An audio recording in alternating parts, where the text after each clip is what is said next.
Nongeye kuguha ikaze. Twari twarebeye hamwe uburyo twakoze iyi application idufasha kuba twakora system idufasha guhaha kuri market online, aho dushobora kuba twakiramo ibicuruzwa mu gatebo cyangwa se ukaba wagikuramo ukaba wagaragaza na liste y'ibicuruzwa biri mu gatebo. Uyu munsi rero tugiye kurebera hamwe uburyo buri gicuruzwa wagiha igiciro cyacyo. Ibi twari twabikoze dukoresheje list. Uyu munsi tugiye gukoresha icyo bita dictionary kugira ngo tubashe gufata buri gicuruzwa tugiye igiciro cyacyo. Mwibutsa ko tukiri muri topic bita data structure muri Python. Tugiye gutangira creating a file here. Niturangiza twandike file yacu tugiye kuyita dictionary. Turashyiraho extension ya Python kugira ibe Python application. Ndangiza ndongera minimizing ahangaha ndamuka ngerageje kurunning our program kona ko nta kintu gihari.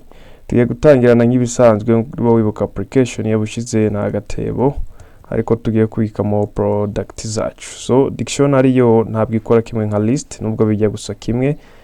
Dictionary yo tuyishyira muri tudukali brace. So tukandika buri value cyangwa se iyo twita key. Iyo twita key igiye kuba ibicuruzwa. Urugero twari dufite pomme here. Hano twari dufite pomme. Tugiye kuyinganyisha n'igiciro cyayo hano. Reka tuvuge ko pomme irimo iragura amafaranga atarenze 500. Dushyira akagakama. Ibi ngibi rero nibyo twita value and key. Ariyo syntax ya dictionary. Reka nze nkwandikire hano syntax yayo. Twandika key. Twarangiza tugashyiraho colon. Twarangiza tugashyira icyo twita value. Bivuze ngo key yacu ni pomme cyangwa product cyangwa igicuruzwa mu gihe cyo igiciro ariyo twise value. Turangiza turabyuzamo nkuko ibicuruzwa byacu twari dukurikijeho umugati. Reka tuvuge ko umugati uri kugura amafaranga 1000 yonyine. Niturangiza tumanuke dushyire ikindi gicuruzwa cyacu ari amazi. Tuvuge ko atari burenze amafaranga 300. Okay, so dictionary yacu ni iyi ngiyi igizwe na key and values. So iyi ngiyi twita gatebo niyo yahindutse dictionary name. Neturangiza tugiye gukora kambere tugiye guprintinga iyi dictionary yacu ariyo agatebo kuri screen. Nindamuka ndaninze program yanjye urikubona ko bibaye buri value igizana na key yayo. Key ni pomme ariyo product ibicuruzwa. Value ni 500 ariyo values. Okay, ubu ngubu dushobora kureba noneho ni ibicuruzwa bingahe biri muri agatebo cyangwa se tumaze guhaha. Icyo dukora dukoresha icyo bita length. Tumaze kubimenyera. Reka twandike ni bingahe abariyo variable bitubikira. Turakoresha function bita length niturangiza dutambutsemo agatebo. Okay, niturangiza turandika icyo bita print function yacu kugira tubigaragaze kuri screen. Twandike ni bingahe kubibona. Niturangiza running a program. Just come here then click kuri run program. Kubona ko ahise haza gatatu bivuze ngo harimo ibicuruzwa bitatu. Okay, none reka nze tugerageze kwa gushyiramo ikindi gicuruzwa gishya nkuko twabikoze ubushize. Dushyiremo urugero ya chocolate yacu. Turayishyiramo kandi n'igiciro cyayo. Tugiye kubigenza gute? Tugiye kwandika agatebo ibisanzwe. Niturangiza hano ku gatebo turandika aka square bracket muri VS Code bahita bampa guhitamo bimwe mu bicuruzwa bihari. Ariko ntago ari nkeneye gushyiraho key nshyashya. Iyo key tugiye kuyita chocolat.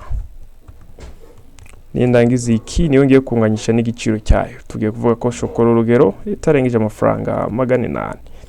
Nindamuka ngerageje kongera guprintinga agatebo. Ndagira ngo print ngaragaze ibiri mu gatebo.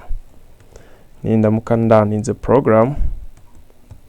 Uri kubibona ko agatebo kacu kahindutse direct. Agatebo kacu kari kagizwe pomme n'umugati n'amazi ya 300. Ubu ngubu byahindutse pomme, umugati, amazi ndetse na chocolat. Bivuze ngo tumaze ku updating agatebo kacu twongeyemo igicuruzwa kimwe tukite chocolat y'amafaranga 800.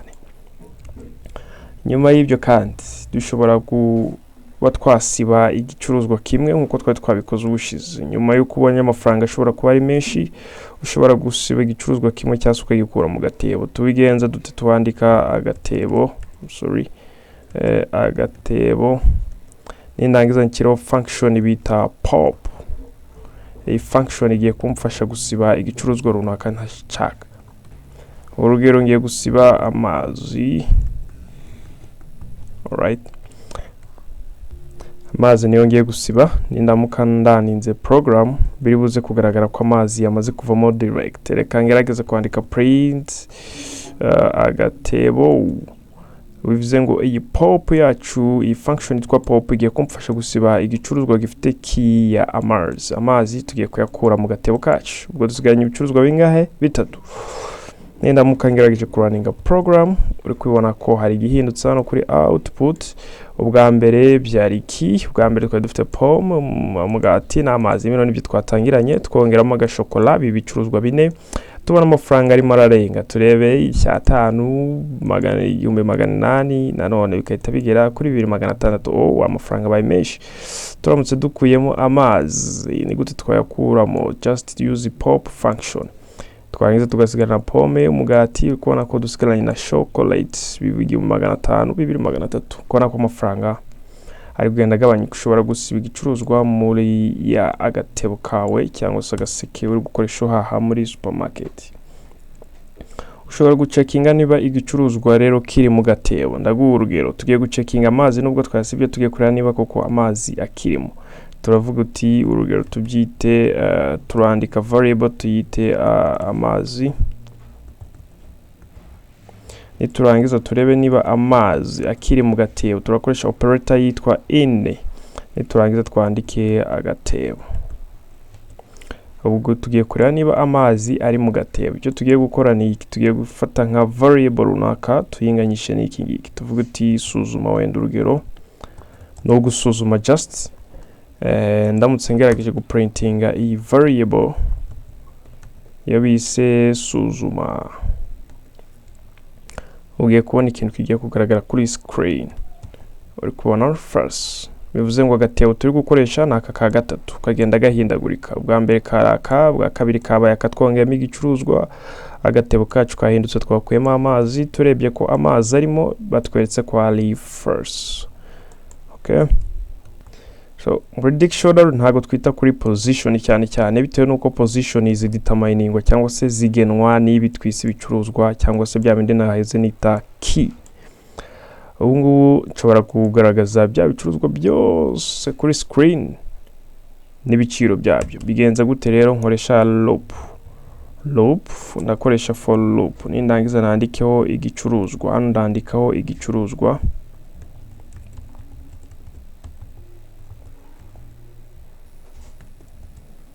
Nindangiza nsiga kanya niyandikireho igiciro. Nindangiza ndakoresha operator in, ivuze ngo muri, ngiye kureba igicuruzwa n'igiciro. Muri irabireba step by step nkuko nabyanditse. Nindangiza nkoresha agatebo kanjye. Nindangiza nkoresha function bita items. Ibintu biba byoroshye. Items, iyi function igiye kumfasha kureba mu gatebo kanjye inzanire buri gicuruzwa n'igiciro cyacyo. Just nindangiza nshyira twadukolani twacu tuziranyeho, ngiye kwandika print. Nindangiza nandike igiciro cyangwa se igicuruzwa. Nindangiza nshyiremo akantu nkaka.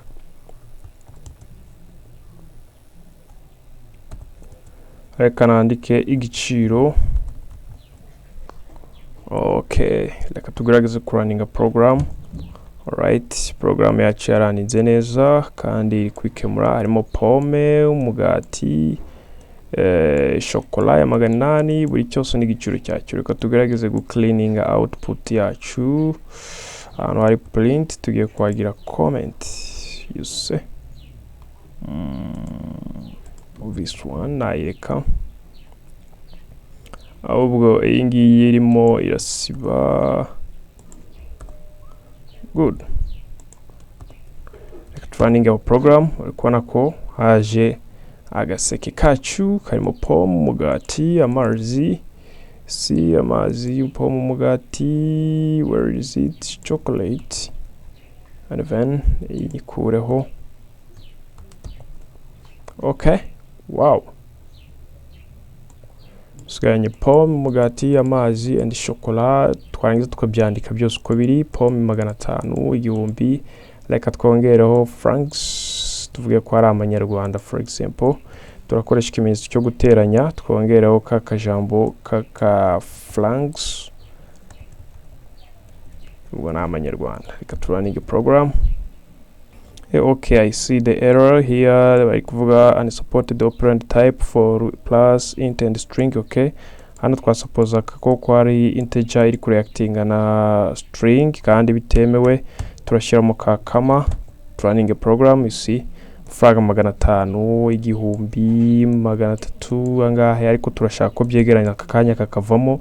Just what turashyiramo ya addition, niturangiza dufate iki giciro tugiconverting mu cyo twita string. Turakoresha str function kugira dukore icyo bita typecasting operator. Turashaka twabihindura muri string. Okay, running a program. Wow. So agatebo kacu kari kujya kaduha ibicuruzwa birimo pome 500, umugati w'igihumbi, amazi 300, chocolate. Wow, that is the program.